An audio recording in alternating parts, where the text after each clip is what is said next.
Peter Crouch is a columnist for Sportsmail. You used to stand in the tunnel, look over to your left and pretty much know for the next 90 minutes you would barely touch the ball. During the Sir Alex Ferguson years, you would see all those great players: Roy Keane, Paul Scholes, David Beckham, Ryan Giggs, Jaap Stam, Ruud van Nistelrooy and Cristiano Ronaldo, to name just a few, and you'd quickly realize why Old Trafford had an aura like nowhere else. As we waited to go out on Monday night, I didn't feel any apprehension, but I came off after the match with the feeling that it won't be long before this Manchester United team is challenging once again. Let's be honest, a couple of years ago, they were miles off the standards required. They were not getting in the Champions League, and that is absolutely unbelievable for Manchester United. If you were being ultra-critical, you would call it scandalous that they couldn't finish in the top four. For the first 21 years of the Premier League era, Ferguson pretty much guaranteed them entry into the Champions League, but the transition since he left has been difficult. They get criticized a lot, but, as I see it, Jose Mourinho is building something. I've stated my admiration for Manchester City several times on these pages, and the title is theirs for the taking this season. No other team in the country gives you a feeling that they can open up and score 3, 4 or 5 goals at will. But United are getting back to their best, and for all that, Liverpool are in outstanding form at present. I reckon Mourinho will guide United into second place at the season's end. They have got more than enough about them to do that. Particularly if they get Alexis Sanchez. It's two completely different experiences playing the Manchester clubs. In October, when we faced City at the Etihad, we got blown away, and some of the passing by Kevin De Bruyne was from another world.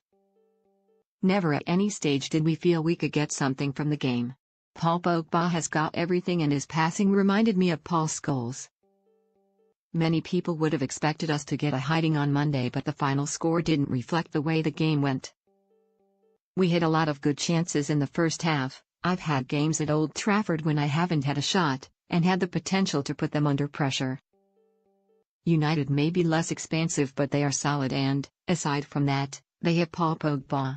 Like his team, he splits opinion, but God, he is class. He's got so much power, so much strength and speed, and I haven't seen anyone hitting passes like he did since the days of Scholes. I remember being used in some games as the man to try and stop Scholes. I'd come deep and try to put pressure on him, but the task was impossible. Get too close, he'd knock the ball around you and be away. Give him space and he'd ping these 60 and 70-yard passes away into feet. The way Pogba plays, he makes it look easy. There are more gears he can go through. Pogba, in his own way, was doing that on Monday. Yet standing that close to him, I was left with the impression that he still has so much more to give.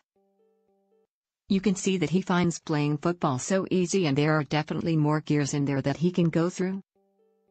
He has got everything. The quality of the pass he put round the corner for Anthony Martial was sublime. He could score 20 a season if he had the desire to get in the box like Frank Lampard. If he wanted to, he could sit in midfield and control the game. Whatever United achieve going forward, Pogba will be at the heart of it. United are definitely getting back to their best, and, in a one-off game against City, you could say it would be decided on the toss of a coin. Next year, they are going to go close to the prize they want most of all. Has Theo Walcott ever lived up to his potential? I was interested to read the debate about a player I know well in Sportsmail on Thursday. In all honesty, I'm surprised there was even a debate to be had. 397 Arsenal appearances, 108 goals and 63 assists, 2 FA Cup winners' medals and 47 England caps. A lot of young lads who are starting out now would kill to have a career half as good. But Theo has had a problem ever since Sven-Göran Eriksson took everyone by surprise and named him in England's 2006 World Cup squad. Taking him to Germany as a 17-year-old killed him a little bit because everyone expected him to be the next Michael Owen. Theo Walcott was picked for the 2006 England World Cup squad but never got a minute. He should never have been put in that position. Theo went to that World Cup ahead of Jermaine Defoe and Darren Bent, who had scored 18 goals in the Premier League that season. As we all know, Theo never got a minute on the pitch and it almost felt like he had come on work experience. The problem was, when he returned, everyone was thinking, when is he going to live up to this hype? But it was unfair to think he was going to be like Michael because they were two completely different players. I remember one day at Southampton, Theo was invited over to train with us. He was only a schoolboy at the time. Harry Redknapp was doing this drill of 2v2s, attackers against defenders, and Theo ripped Klaus Lundkvam to pieces with his pace. We could see when he was young that Walcott, pictured in 2005, was a special player. Harry went ballistic because he couldn't believe what this kid was doing to an experienced Premier League defender, but you could see that day he had something special about him. He's intelligent, he makes good runs, and his pace is electric. Everton have done smart business to sign him. People will always ask whether he has fulfilled his potential, but, trust me, he's been a very good player. If he hadn't gone to the World Cup, maybe everyone would have realized it sooner. My future wife Abby Clancy didn't know about the treat I had in store. When we first started going out, I took her away for the weekend to Barcelona and promised her a romantic trip to one of the city's most iconic destinations.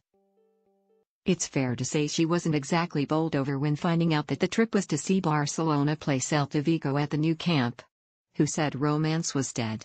But as far as I was concerned, it was a night I'll never forget after watching Ronaldinho. This was the era when he was on fire. The main man in world football. We got to the stadium early, and as the team went through their warm-up, he just stayed on his own.